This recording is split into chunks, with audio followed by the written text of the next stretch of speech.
Oscars where it's like, and Peter, what are you wearing today? And it's like, oh, this is a classic 2025 David Stearns creation. That you've got him printed all over your clothes. I mean, what can I say? He's the man.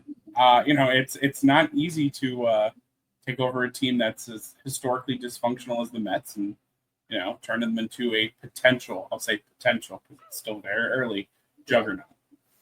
Yeah. I can't really throw any shade here about spending money because being a Yankees fan, never had any issue spending money. But I mean, it is super easy to be a GM when you have deep pockets with ownership.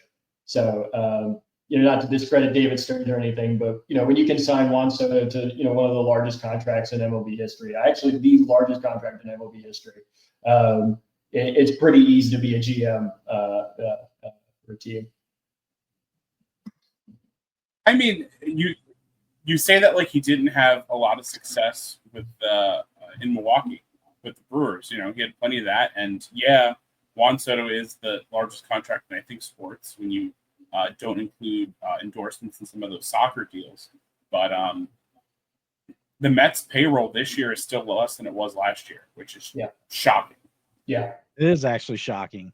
Some good news for your Mets. It looked like you're going to get Jeff McNeil and Francisco Alvarez back at the end of the week. Yeah, I mean, it's the rich get richer. Luckily for us, the team has been holding it together. Sanger hit much more than I think any Mets fan expected him to. So he'll definitely be missed, but it's nice to have our boy Alvarez back here soon.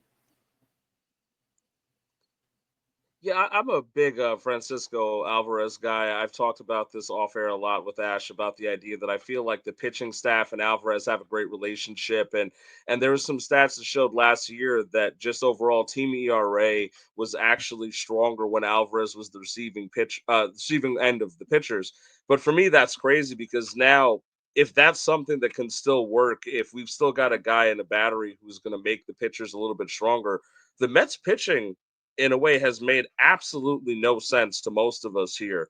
The guys that they're getting success out of, like we're looking at guy at the bullpen side, like Huskar Brazaban and Max Chronic. Griffin Canning is producing for the Mets. Clay Holmes is starting and producing for the Mets.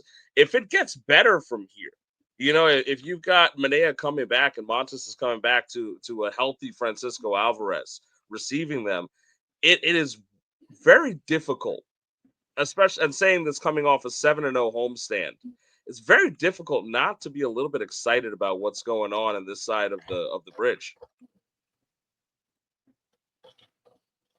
Yeah, you mentioned the Clay Holmes, and you see the signing in the offseason, and I'm like, what are we doing here? He struggled. He struggled so much down the stretch. Yeah, I know. Yeah, it's all David Stearns. He struggled down the stretch for the Yankees. He lost the closer job, and then all of a sudden they turn around and they say, "Yeah, we're going to turn this guy into a starter. We're just going to have him go out. We're going to have him go out and start games and have him pitch six innings, and he couldn't even handle one inning for the Yankees." But I mean, it looks like a big brain move from David Stearns here. I mean, he's looked phenomenal to start the season. What is it? I'm looking at his stats right now: 3.16 ERA. 25 innings pitched, 34 strikeouts in 25 innings pitched with, whip's a little high, but dude looks great on the mound starting right now. Yeah, I mean, I don't think it's wrong to say that he's doing better than really even the most optimistic Mets fan thought he would do at the beginning of the year, but it's more than just him. Like there's all these guys are stepping up. Max Krennic today, kind of came in on an emergency role after Diaz went out. He held it down, and it's just a total team effort. You can't point to a single guy and be like, well, he's a problem or he's a problem. Like everybody's doing their part and everyone's pitching really well. Krennic pitched again today. Yes. Wow. Yeah, so he did again today. He pitched two plus on Monday. Yep. And then came. Wow. No, that's some guts. Brazaban doing this with regularity too. I'm gonna have a piece out at some point on the Substack with Ash sometime soon about, and I love Stearns, right? But Jeremy Hefner has got to be, in my opinion, top 3, maybe top 5 at worst pitching coach in the league right now. I know the Mets have a pitching lab, but at some part, it starts to become a little bit undeniable that he's got to be given some credit here. Right, the Mets have invested in a young pitching coach. I mean, I watched Hefner pitch for the Mets not too long ago, maybe 10 years ago. This is not a guy like the Dan Worthen days who's like 60 and 70 and is just bringing, the Elden Ring knowledge from the 1800s to teach a pitcher. Jeremy Hefner was pitching, and we all saw him not too long ago. And so for me, I think he's just adapted to this fresh, new analytical driven understanding of what the Mets are doing. There was talk about it on the broadcast the other day that Sean Manaea was discussing that at the end of spring training, he held a meeting. He kind of called all the pitchers together and basically brought them in a room and just said, listen, what do you have questions on? Let's figure it out. Let's work on this together. And Hefner was a big part of this. And I think that's something that gets overlooked. And Stearns made a lot of good signings, but I feel like there's got to be a lot of coordination with Hefner on the side of saying, do you think you can do something with this person? Do you think you can unlock something? Because they've been able to do that with guys of different potential, different pedigree, different pitch style, and it's working. It's working for a lot of them. And I don't know how, because I've been watching the Mets for a while. This is not something that I'm used to. And two things on that. I mean, it's not something you're used to. I mean, you talk about the Mets from like 10 years ago, and it was develop guys out of the farm system for pitching, right? Now it's I'm taking veterans and I'm like you said, unlocking the most potential out of them, right?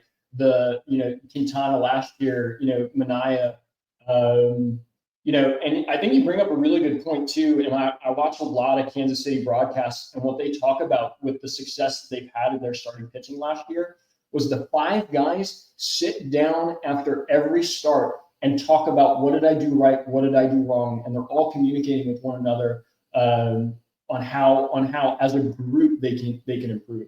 And I think that's super important for a pitching staff. And it sounds like the Mets are doing the exact same thing. Yeah, before another guy that's done pretty well for you guys is Tylor Megill. Like I know, like we've talked a lot about him, but he had a pretty good outing yesterday as well. Big drip. His ERA is under 2 so far this year.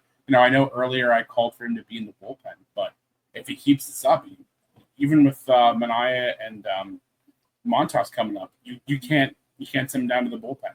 He deserves. It's weird for me to have this kind of art, because I openly have said in the Discord on everywhere that we could record it that I think Megill should be a guy in the pen, and then I just watched him throw 5 shutout and dominate the Phillies with 10 Ks, and that was Monday. That was I big said man yesterday. Work. Monday, sorry. Go ahead. Yeah, but that was big man work. And I know these guys are looking a lot different. 5 shutout against the Phillies. The Phillies just came in and got stomped by the Mets. And one of the questions that came up post game today, it was a loaded question, so I don't love it, but it was the idea of they were asking Carlos Mendoza, how does it feel going through this series and watching your team be better than the Phillies in every way? And that's rough. But when you think about it, in terms of this specific series in a nutshell, the Mets knocked some stuff out of the park. They were better hitting, better pitching. They looked like they were ready for the game. And of Megill, too, I can't get over the fact that I watched that happen. I can be wrong about guys.